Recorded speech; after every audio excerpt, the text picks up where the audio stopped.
Ah. Ta voix est là, ça va? Ah. Oui, c'est bon. Non, mais j'avais l'oreille droite un petit peu bouchée. Vous savez, quand on a l'oreille droite bouchée, on veut parler, on s'entend, c'est énervant. Oui. Bonjour Inès Béraud. Bonjour Sam. Comment vas-tu? Ça va bien et toi? Parfaitement bien. Nous nous étions vus en entretien en toute intimité. C'était dans le cadre des Marseillais vs le reste du monde. Interview qui a fait beaucoup parler. Hein. Exactement. Il y a quelques mois maintenant. Aujourd'hui, on se voit dans le cadre des vacances des anges. Nous avons peur de dire ce mot parfois. Hein, c'est vrai que là, ça a changé tout le cours de cette aventure. Bah, tu vas pouvoir nous en parler. Hein. Vous vous en doutez que j'ai des questions sur cette situation qui avance depuis quelques jours maintenant. Je ne sais pas où elle en est au moment où vous allez voir cette vidéo, parce que nous, on l'enregistre à une certaine période. Mais on va commencer par les retours que j'ai vus sur toi, Inès, sur les réseaux sociaux. Et on va commencer avec ce tweet de Salade Mélangée qui dit « J'aime beaucoup Inès. Elle est authentique, charmante et claire dans ses propos. Une vraie révélation. » Est-ce que toi aussi, tu t'es sentie mieux dans ta peau, mieux sur ce tournage? Alors, je me suis sentie mieux sur ce tournage. C'est vrai que moi, les Marseillais vs le reste du monde, c'était pour moi une toute première aventure. Parce que oui, j'ai fait Les Princes en tant que prétendante, mais bon, c'est pas une vraie aventure pour moi. Donc, j'ai mieux su gérer, j'ai mieux su en fait me délivrer qui j'étais vraiment. En fait, dans les Marseillais, je pensais trop à mon image. Voilà, je veux une bonne image, je veux... mais c'est pas ça qu'au final, j'ai voulu véhiculer. Parce qu'on a souvent dit ah, mais en fait, Inès, elle n'a pas de caractère, c'est une plante verte, alors que je suis pas du tout comme ça. Donc, je me suis dit, bon, bah, je vais m'assumer. Et tant pis, il y aura des gens qui m'aimeront pas, des gens qui m'aimeront. Mais... il faut que je sois moi-même. C'est normal. Je crois qu'on passe tous par cette étape où on a peur du jugement, du regard de l'autre et on essaie de montrer la meilleure version de nous-mêmes. Jusqu'au jour où on se dit « mais en fait, je les emmerde ». Oui, c'est ça clairement. Et puis envie de, au pire, me faire détester pour ce que je suis plutôt que de me faire détester pour ce que je ne suis pas, tout Exactement. simplement. C'est quoi la différence fondamentale pour toi entre les Marseillais et les Anges en termes de tournage? En termes de tournage, je pense qu'on est plus proche de la production dans les Anges que dans les Marseillais. Peut-être qu'il y a plus un suivi. En fait, on est tout de suite mis au clair déjà avant de commencer l'aventure. On est préparé, on sait comment ça peut se passer. Voilà, si on sait qu'on n'est peut-être pas sûr de faire toute une aventure. Enfin, voilà, on est tout de suite mis dans les règles. Donc, je pense que voilà, il y a une pas une plus belle approche, mais on sent qu'on est plus peut-être pris en considération. Dans les Marseillais, c'est plus « salut, ça va bon, bah voilà, tu vas rentrer. » Donc, bonne chance. Et donc, c'est différent. Le tournage, pour moi, je l'ai mieux vécu dans Les Anges. Peut-être après, parce que c'était aussi une deuxième télé pour moi. Donc, peut-être je me sentais plus à l'aise. Mais en tout cas, je me suis sentie plus écoutée. On va dire ça comme ça. On reviendra là-dessus un petit peu plus tard dans l'interview. On continue avec le retour des réseaux sociaux. Je suis tombée là-dessus aussi. Je t'aime bien de base, mais dans les Marseillais, tu ouvrais moins ta bouche avec Jessica et Maëva quand même. Comment dire, déjà, Jessica et Maëva ne m'ont jamais provoquée, ne m'ont jamais fait d'histoire. Au contraire, on ne me calculait pas trop. Je pense qu'eux, ils ont leur place, donc ils n'ont peut-être pas envie de faire de la place aux autres. Enfin, voilà, ce n'est pas leur intérêt à eux. C'est ce que tu disais, tu parlais de problèmes d'histoire de lumière, EDF. Voilà, EDF, NJ. Mais moi, dans Les Anges, c'est différent parce que les anciens laissent la place. Donc, j'avais pas d'occasion en fait, de me disputer avec eux, j'avais pas d'occasion d'être en conflit ou de me prendre la tête. Donc, il y a une grande différence, tout simplement. C'est pas question de Jessica Thivenin ou autre. Il y a aussi ce commentaire, tu es hyper mauvaise dans les épisodes, donc des Vacances des Anges. Tu as pris un melon, mon frère, c'est trop. Moi, je voulais te laisser l'opportunité de répondre à ça. Alors, je pense que c'est le message que j'ai le plus reçu. T'as pris le melon, t'as pris le melon. Alors, je trouve pas que c'est prendre le melon, c'est tout simplement... en fait, j'ai reçu des provocations par rapport à Maïsan. Maïsan, voilà, elle sait aussi comment faire pour énerver, je pense, les gens. Elle y arrive, elle a ce don.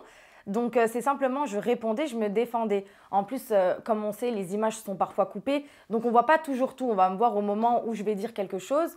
On ne va pas forcément voir la provocation en face. Donc, ça peut paraître méchant. D'ailleurs, même mes proches m'ont dit « Ouh, bah, comment ça se fait que… » Bah, tout simplement parce que je me suis sentie provoquée et que j'avais besoin de mettre les choses au clair avec Maïsan. Mais il n'y a pas de melon. Je me suis prise pour personne. En vrai, c'est juste moi qui suis comme ça, je me défends. Et puis tu viens de nous l'expliquer, ça t'a permis cette aventure de t'affirmer plus. C'est en Exactement. prenant de l'expérience aussi qu'on s'affirme en télé, c'est pas évident. Les provocations de Maïsan, vu que tu en parles, j'aimerais bien que tu me dises, que tu me matérialises de quelle façon est-ce qu'elle te provoquait. Comment est-ce qu'elle fait? C'est quoi ce don dont tu Alors, parles? ce don, c'est parce que, en fait, Maïsen, c'est pas quelqu'un qui va crier ou qui va avoir un côté menaçant ou autre. C'est quelqu'un qui, justement, va envoyer un pic ou va avoir un petit sourire narquois, etc. Et quand on est une personne qui, à la base comme moi, qui est assez, des fois, impulsive ou qui n'arrive pas trop à contrôler ses émotions, j'ai du mal à garder, des fois, mon calme et, en fait, ça m'énerve.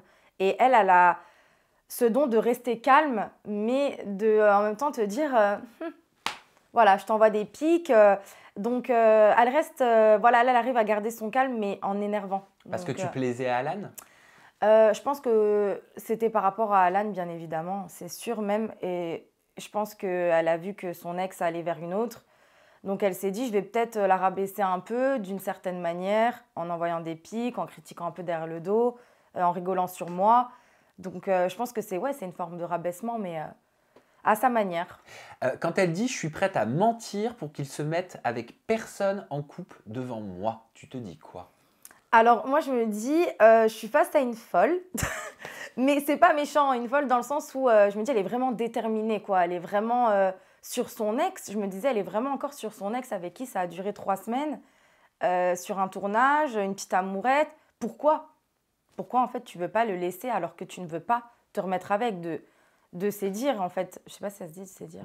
De ses dires, elle disait, voilà, moi, je veux pas me remettre avec. Donc, encore si tu as envie de te remettre avec, tu veux le reconquérir, mais là, pas du tout. Donc, pourquoi tu es prête à mentir, à faire du mal aux gens, à pas mettre des gens ensemble alors que tu veux pas du tout te remettre dans cette histoire? Est-ce qu'il y avait un jeu de la part d'Alan selon toi? Je pense qu'il y avait un jeu, je pense qu'il aimait bien énerver Maïsan, je pense que ça le faisait rire, peut-être qu'il attendait de sa part des réactions, tout simplement. Ou alors, il voulait faire aussi son aventure et peut-être kiffer avec une nouvelle personne. Mais je pense qu'au fond de lui, il savait très bien que ça allait énerver Maïsan et je pense qu'il l'aime bien quand même au fond. Donc ça reste un peu ambigu, toute cette histoire. Je voulais savoir aussi pourquoi tu sembles déçu quand Alan dit qu'il voudra pas plus avec toi, alors que tu semblais dire que tu ne voulais pas être en couple. Alors, en fait, déçu, non, parce que il a été déçu, voilà, il veut pas de moi, etc. Moi, j'étais pas du tout là-dedans. C'était vraiment en mode, je vois bien ton petit jeu à 2 balles. Moi, je sentais déjà que t'étais pas vraiment sincère et sérieux. Donc là, tu confirmes encore plus les choses parce qu'en fait, je voyais déjà qu'il se rapprochait d'Emma. Donc Ah, en c'est ça. fait, le fait de voir qu'il se rapproche d'Emma et que il me disait en même temps, oui, mais t'es la seule, ici, il n'y en a aucune autre qui me plaît. Voilà, moi je suis à fond sur toi, etc.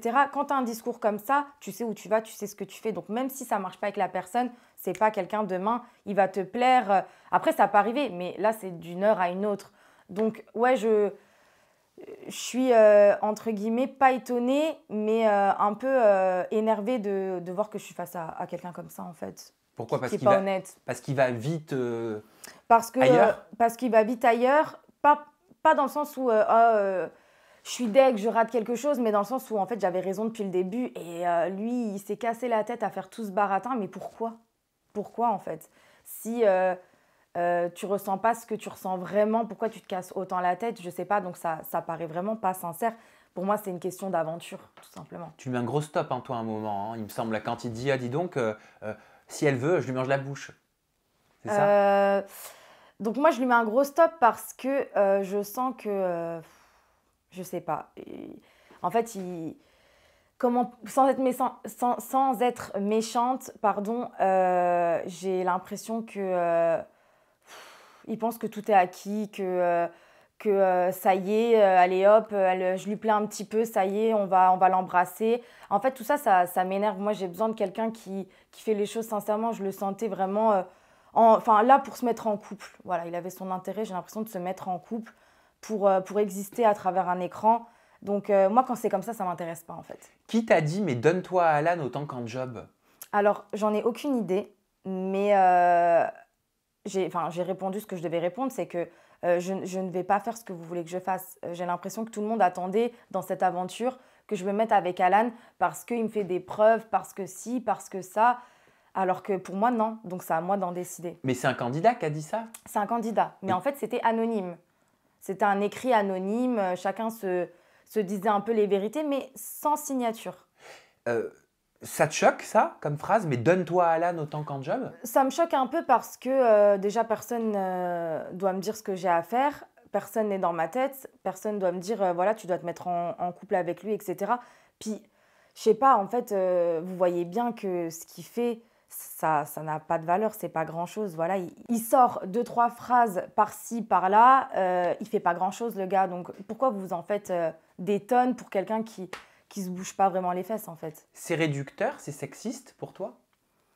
J'ai pas pensé à ça. Maintenant que je pense à... Si on va au fin fond de cette phrase, peut-être, je pense que ça... Je pense pas qu'on dirait ça à un mec. Je pense pas qu'on dirait donne-toi. Enfin voilà, je pense pas qu'on en viendrait à dire ça. Mais ce qui est sûr, c'est que moi, je me ferai pas retourner le cerveau, quoi. Donc, je reste sur mes positions. Je donne pas si j'ai pas envie de donner. Vous êtes personne pour moi déjà pour me dire ça. Et même les gens qui sont proches de moi me le diraient pas. Donc voilà. Je vais te faire réagir à ce tweet de Sims Lovers 97 qui dit « Sarah veut pousser Inès dans les bras de Toto parce qu'elle veut pas que Angèle est avec, bon, soit avec, c'est tout. » C'était le cas? Tu l'as vécu comme ça? Tu penses que c'est ça qu'elle a voulu faire, Sarah? Je l'ai pas du tout bizarrement vécu comme ça. En fait, parce qu'entre Toto et Angèle, il y avait plus rien. Bon, déjà qu'il y avait pas grand-chose. Je savais qu'Angèle, ça la dérangeait pas, de toute façon. Même s'il y avait eu quelque chose avec Toto, moi, elle m'a clairement dit, ça me dérange pas. Moi, j'ai pas envie de me mettre avec. Donc, basta. Donc, entre elle et moi, déjà, on était au clair. Donc, j'ai pas du tout perçu que c'était une provocation pour Angèle. Vu que pour moi, Angèle s'en fichait complètement. Donc, moi, j'ai plus perçu ça en mode, on voit que Toto s'intéresse à toi, qu'il est proche de toi. Est-ce que toi, tu serais intéressée par lui? Et alors? Alors moi, j'ai jamais été intéressée par Toto, malgré que j'ai fait toute mon aventure avec lui. J'ai vraiment eu un coup de cœur pour cette personne parce que c'est celui qui me paraissait le plus juste dans les histoires parce que je voyais que quand ça critiquait Angèle ou autre, il n'était pas dedans, il n'en profitait pas pour rabaisser les autres. Donc je me disais, lui, il a l'air bien. Après, on ne connaît pas 100% les gens. En tout cas, c'est celui que j'ai le plus senti, mis à part les filles, donc les jumelles et Angèle, dans cette aventure. Il a essayé de te connaître, il a essayé de te dragouiller un petit peu. Alors, je ne sais pas si on peut appeler ça draguer. En tout cas, peut-être que si moi j'avais laissé les portes ouvertes et que j'avais été hyper intéressée, je ne pense pas qu'il m'aurait dit non. Par contre, c'est pas quelqu'un de rentre dedans. Voilà, il n'a jamais dit clairement, voilà, tu me plais, qu'est-ce qu'on fait? Mais plus, qu'est-ce que tu en penses?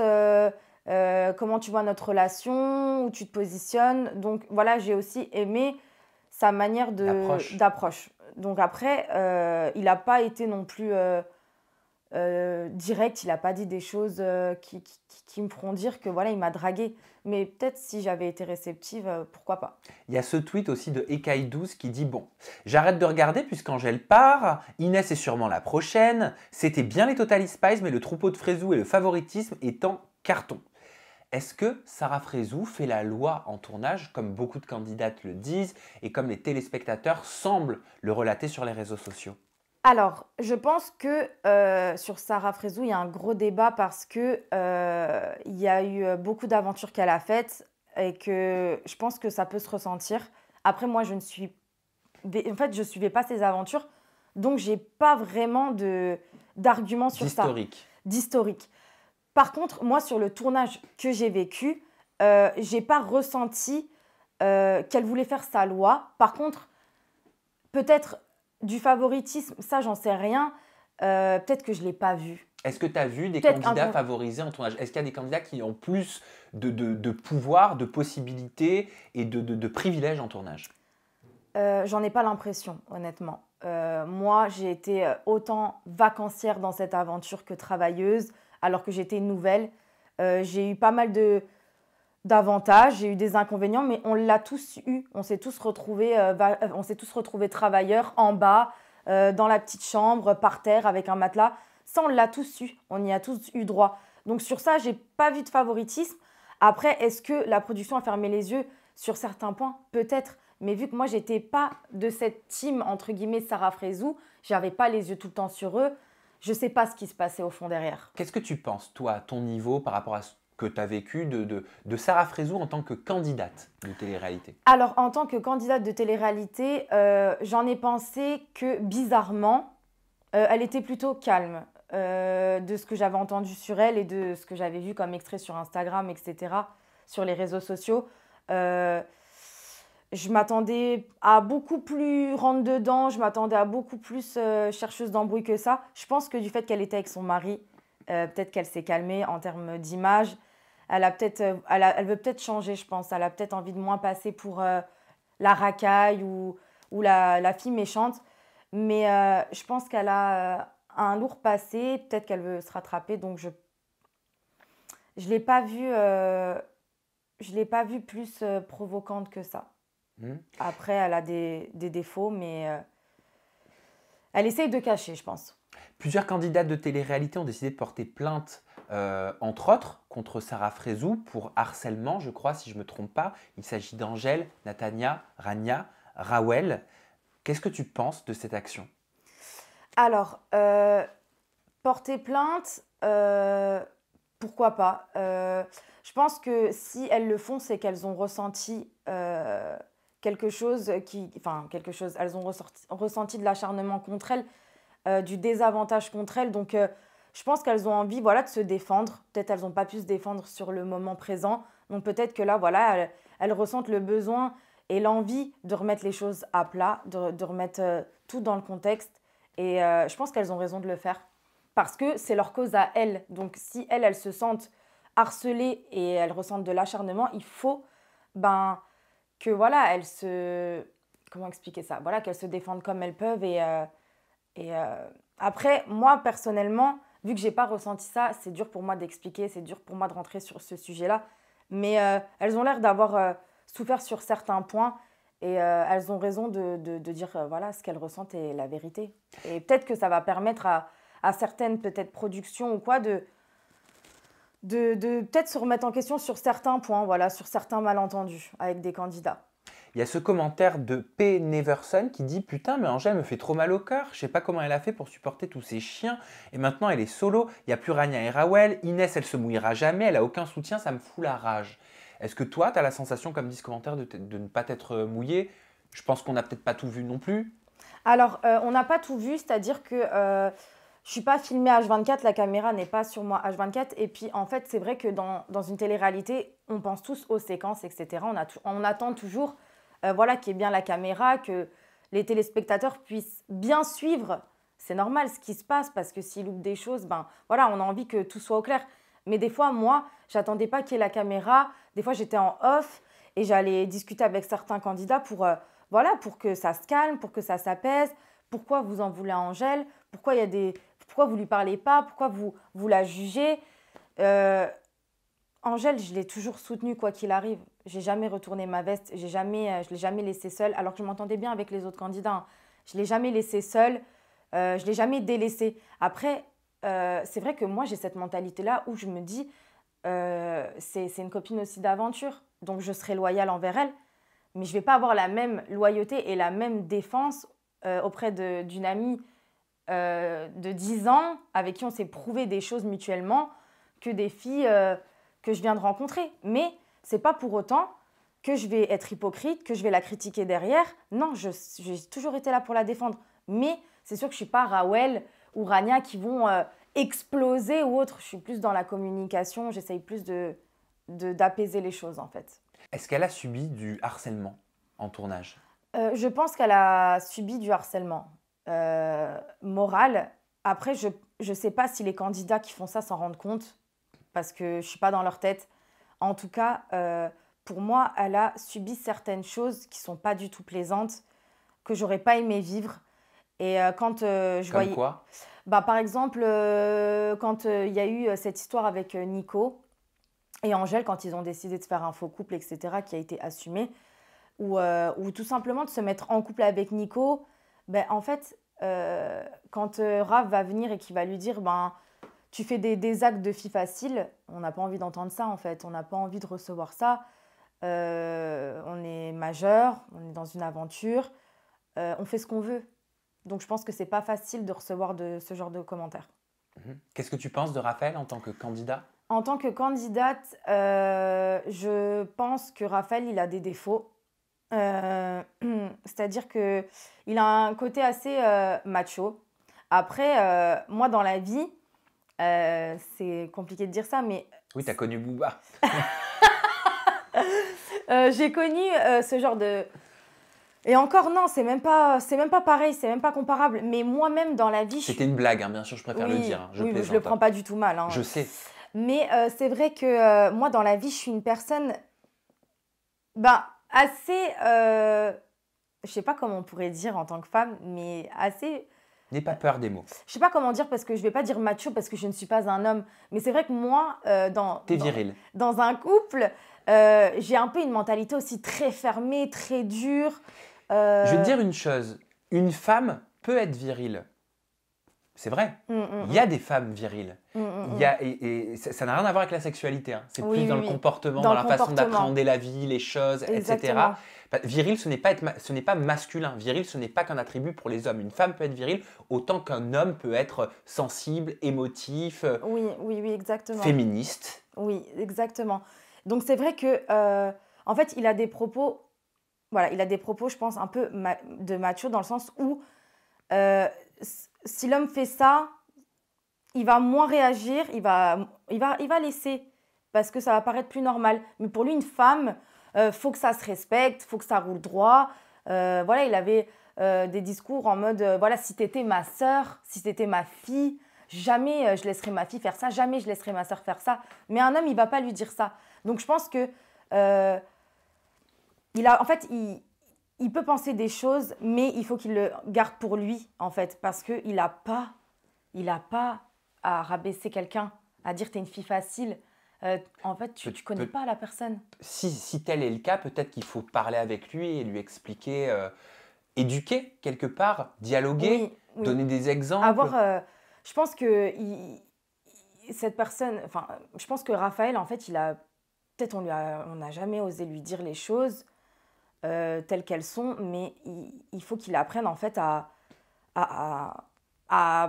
parler gentiment en fait. C'est-à-dire qu'il pouvait simplement dire, bon voilà, Angèle, j'apprécie pas certaines choses, donc je décide de pas te parler, mais respecter la personne, voilà, ne pas la juger en fait, ne pas mettre de mots blessants sur des actes qui pour moi, en plus, je pense qu'il n'a pas un passé, je connais pas son passé, mais je pense que tous autant qu'on est, on a tous un passé, on a tous une vie, on a tous fait des actes des fois. On a une histoire qui nous conduit à penser certaines choses. On a une histoire, donc en fait, je trouve ça regrettable de juger Angèle en fait. Je trouve ça, même s'il y a des choses qui peuvent ne pas plaire, on ne plaît pas à tout le monde, on n'est personne pour dire t'es ci, t'es ça.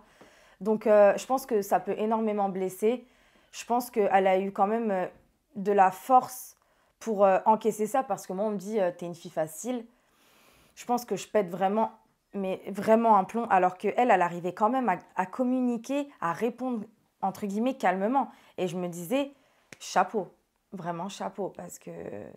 Chacun fait ce qu'il veut avec son cul. Voilà. En vrai c'est ça. Donc, je suis tombé sur ce commentaire aussi sur les réseaux sociaux. On en parle des toutous de Raph et la Emma qui retourne sa veste. Là, je suis désolé, Rania, Rawel, Inès et Angèle, c'est l'une des seules go qui n'ont pas peur de Raph. Tu as déjà eu peur, toi? Pas du tout. C'est un candidat comme un autre. Je vois pas pourquoi on aurait peur de Raph. En fait, il nous apporte rien dans l'aventure. On Emma, lui apporte rien. Peur. Alors, Emma, elle s'est retrouvée dans un groupe, donc le groupe de Raph, Sarah Frézou, etc. Je pense qu'ils étaient sur elle. Honnêtement, je pense qu'ils étaient un peu sur elle au début. Donc, elle s'est sentie un peu mal. Moi, elle me disait, voilà, écoute, je suis pas très bien. Ils n'arrêtent pas de me dire que... en fait, je sais même plus ce qu'ils lui disaient exactement, mais elle ressentait que tout le monde était un peu sur elle et sans raison. Et j'ai entendu Angèle dire que si c'était pas sur elle que ce serait passé, ce petit acharnement, entre guillemets, ce serait passé sur Emma. Quand je dis petit acharnement, c'est parce que Emma a eu un petit acharnement un peu, alors que Angèle, c'était à Tu des fais degrés. référence à Raph et Ahmed Voilà, c'était plus petit que ce qu'a vécu Angèle. avec le coup du traîtresse, c'est Voilà, ça? avec le coup de traîtresse, etc. Juste parce que Emma, elle vient nous voir, qu'elle traîne avec nous, mais Du style, faut qu'elle choisisse son camp. du style, faut qu'elle choisisse son camp, mais c'est n'importe quoi. Enfin, je sais pas, on est 20 dans la maison, si elle a envie d'être avec nous, si elle a envie d'être... Mais chacun fait ce qu'il veut, en fait. On n'est pas dans un clan, on n'est pas dans un groupe, on n'est pas l'un contre l'autre. On est juste vacanciers, travailleurs. C'est pas des équipes... Enfin, on n'est pas ennemis, quoi. Donc, je ne comprends pas pourquoi Emma n'avait pas le droit de se mélanger. Donc déjà, ça commençait un peu comme ça. Donc Angèle a pris sa défense, etc. Donc oui, le fait que Emma, au début, se sentait pas à l'aise avec eux et que eux-mêmes ne mettaient pas trop à l'aise Emma, le fait que d'un coup, elle soit avec Sarah, Ahmed, enfin ouais, Sarah, Ahmed, Raph, etc. contre Angèle, moi j'en ai voulu à Emma. Mmh. Mmh. Ouais, j'en ai voulu à Emma parce que même si voilà, t'étais deg, Emma en fait en vrai elle était deg que Nico ne veut pas se mettre avec. Tiens, par rapport à ça, Angèle reprochait à Emma d'avoir fait avec Maïsan, toi et Alan ce qu'apparemment Emma reprochait à Angèle avec Nico Barberon. Vous Ce que m'étudiez? ce que j'ai d'ailleurs reproché à Emma, mais je pense qu'on ne le voit pas tout ça. Et pourtant, bah, je l'ai fait devant les caméras, mais je lui ai dit, mais en fait, tu t'es mise contre Angèle avec tout le monde parce que apparemment, elle t'a fait un coup de traître en se mettant avec Nico parce que vous étiez copine à la base, que Nico te plaisait. Donc elle a été aussi sur Nico, donc elle t'a fait un coup de traître. Mais toi, t'es copine avec Maïsan et tu vas sur Alan. Donc nous, on lui a dit ça. On lui a dit, on ne comprend pas en fait. Tu t'as retourné entre guillemets ta veste pour une cause. Donc on s'est dit à la limite, bon, elle lui en veut. Ok, pourquoi pas? Elle lui en veut parce qu'elle a été sur le mec qu'elle aimait bien, etc. Et encore, Emma avait dit à Angèle, je m'en fiche que tu ailles sur Nico. Donc c'était déjà un peu ambigu. Mais que de plus, tu fasses la même chose derrière, on lui en a voulu. Ouais, on lui en a voulu. J'aimerais te faire réagir, Inès Béraud, à certaines accusations, déclarations à l'initiative du mouvement lancé par Angèle, Natania, Rawel, Rania. Je vais être cash, si tu me Oui. le permets. Ça sert à rien d'être trop prolixe. J'aimerais savoir si vous êtes des morceaux de viande pour les candidats télé-réalité ou aux yeux de certains membres de la production. Alors, je pense que honnêtement, on est tous, que ce soit garçon ou fille, je pense qu'on est tous un peu des pions. Mais ça, en fait, on sait que quand on rentre dans une télé-réalité, on sait qu'on doit servir à quelque chose, on sait qu'on doit faire quelque chose. Mais Et là, quand tu dis ça, tu parles en général ou tu parles des anges? je parle en général. Je parle en général. Dans toute télé-réalité, il ne faut pas croire, c'est pas tout beau, tout rose. Toi qui as fait par exemple Les Princes, Les Marseillais, Les Vacances des Anges, pour le coup, 3 productions différentes, 3 émissions différentes, c'est la même chose dans les 3? Pour moi, c'est la même chose en fait. C'est le même principe. C'est voilà, tu viens ici, tu sais que ben, si tu fais rien, déjà de un, ça ne te sert à rien pour toi et ça ne sert à rien pour la production. Ils veulent des candidats qui fassent voilà, des histoires, du couple, de la vie, de la présence, de quelque chose. Mais ça, quand on vient faire de la télé, on sait pourquoi on vient, on sait ce qui va se passer entre guillemets. Alors, il ne faut pas se forcer par contre. Il ne faut pas se forcer à faire des choses. Il ne faut pas être prêt à tout pour de la télé. On vous met la pression pour être en couple? Alors, moi, personnellement, on ne m'a jamais mis la pression pour me mettre en couple. Après, je pense que de nous-mêmes, en fait... Sur les 3 tournages? Sur les 3 tournages, on ne m'a jamais dit « mets-toi en couple ». Par On contre, te l'a fait comprendre? on peut, en fait, on te dirige. C'est-à-dire qu'on va te dire « Ah, mais voilà, tu t'entends bien avec cette personne. Moi, enfin, voilà, peut-être que ce serait sympa que vous soyez ensemble, machin. » Mais on m'a jamais dit « Il faut que tu dois faire ». Moi, dans Les Anges, je me suis pas mise en couple. Et on m'a honnêtement pas du tout mis la vraie pression en mode il faut que tu fasses ci, il faut que tu... Non, alors on a vu que tu t'entendais bien. Qu'est-ce qui se passe? Qu'est-ce que tu veux faire? Ce serait sympa, ce serait cool que... Mais ça, c'est normal. Ils veulent savoir où on en est, nous, dans notre tête. Donc, morceau de viande, quelque part, oui, parce qu'on est utilisé. On est utilisé pour qu'il y ait des histoires, des couples, etc. Mais pour moi, le mec aussi est utilisé. C'est la même échelle, en fait. Je pense que la production des Anges nous a prévenus. Je sais qu'Angèle a dit des propos ce qui est vrai. C'est vrai que la production nous a dit oui, les mecs, ils sont en feu, ils parlent que de vous, que des filles, etc. Ça, ils nous l'ont dit avant qu'on rentre dans le tournage. Oui, elle disait exactement. Ce qui m'a choqué, c'est qu'on nous a dit, pour nous briefer avant de rentrer dans l'aventure, on nous a dit mot pour mot, donc ce sont les propos d'Angèle, bon ben les filles, les mecs n'en peuvent plus, ils sont à l'hôtel, ils vont exploser, vous êtes à 2 doigts de vous prendre une giclée de sperme au visage. Est-ce que tu l'as entendu? Oui, Mot pour mot. oui, oui. Ça a oui. été prononcé. Oui, ça a été prononcé, oui. Par qui? Alors, ça a été prononcé par une femme de la production. D'accord. Donc, elle nous a dit. La phrase, elle a été dite comme ça. Après, les mêmes mots, etc. C'était un peu différent, mais c'était les mêmes mots, c'était les mêmes termes. T'as ça entendu revient au gicler même. de sperme. Voilà, j'ai entendu ça. Et en fait, moi, j'étais présente. Et en fait, quand elle a dit ça, c'était vraiment pour dire les mecs, c'est vraiment des charros, quoi. On va dire ça comme ça. C'est vraiment. Elle, c'était pas en mode. Moi, ce que j'ai ressenti, c'était vraiment en mode oh là là, ils sont hallucinants. Tu vois ce que je veux dire? Mais on peut pas dire ça. Ben non, bien sûr que non. Non, mais parce que moi, j'avais peur que ce soit pris en mode préparez-vous. Oui, ce que tu veux dire, c'est qu'il y a peut-être derrière une pointe d'ironie. Pour moi, il y avait Ou non.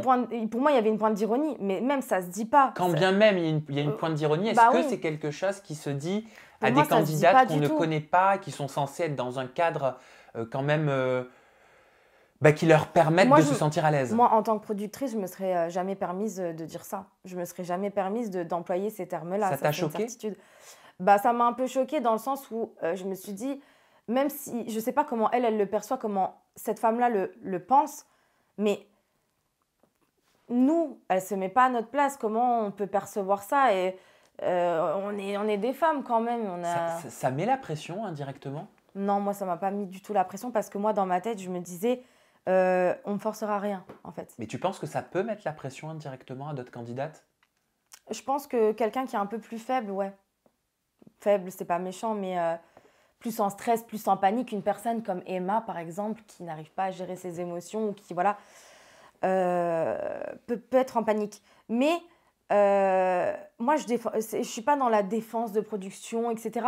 Je dis juste que quand on fait de la télé, il faut avoir les épaules solides. Des fois, on n'est pas préparé. Des fois, émotionnellement parlant, on ne peut pas gérer. On peut faire un burn-out, comme Angèle a eu, l'après-coup. On ne peut pas savoir comment ça va se passer. Mais il faut se dire, on est là pour notre intérêt déjà premier. Donc en fait, le reste, on s'en fout. Et si on ne veut pas qu'il se passe quelque chose, tant pis, je rentre chez moi et puis c'est tout. Il ne faut pas se mettre autant de pression. En fait, il faut savoir se faire respecter.